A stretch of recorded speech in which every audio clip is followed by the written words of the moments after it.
বেগুন পোড়া তো অনেকভাবে খেয়েছো, একবার এইভাবে খেয়ে দেখো, চিংড়ি মাছ দিয়ে। ওফ, দারুণ লাগবে, দারুণ। এইটা খেলে না আর আগের বেগুন পোড়া খাওয়া ভুলে যাবে, দারুণ স্বাদ। আজকে তোমাদের সাথে একটা দারুণ বেগুন পোড়ার রেসিপি শেয়ার করবো। তো চলো শুরু করা যায়। ধরে দিয়েছি, এবার বেগুনটাকে পোড়াতে দিয়ে দেবো। কিচ্ছু মাখাতে হবে না, শুধু বসিয়ে দেবে, তেল না, কিচ্ছু না। দেখো বেগুনটা সম্পূর্ণ আমি পুড়িয়ে নিয়েছি, ফেটেও গেছে একদম। এবার এটাকে নামিয়ে রাখছি। এবার একটা কড়াই বসিয়ে দিচ্ছি, এর মধ্যে দিয়েছি সরষের তেল। তেলটা পুরোপুরি গরম করে নিয়েছি।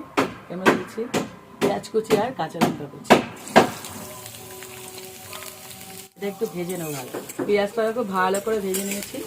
এবার এর মধ্যে দিয়েছি চিংড়ি মাছ। চিংড়ি মাছ আর পেঁয়াজটা ভাজা হয়ে গেছে। এবার এটাকে নামিয়ে ঠান্ডা করে নেব। দেখো বেগুনটা পুরোপুরি ঠান্ডা হয়ে গেছে। এবার এটাকে ছাড়িয়ে নেব। বেগুনটা পুরোপুরি ছাড়িয়ে নিয়েছি।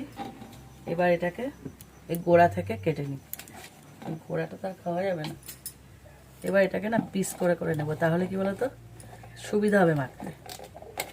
এবার যে ভাজাটা করে রেখেছিলাম চিংড়ি মাছ দিয়ে পেঁয়াজ দিয়ে, সেই ভাজাটাকে দিয়ে দেবো। দিয়েছি সরষের তেল আর স্বাদ অনুযায়ী লবণ।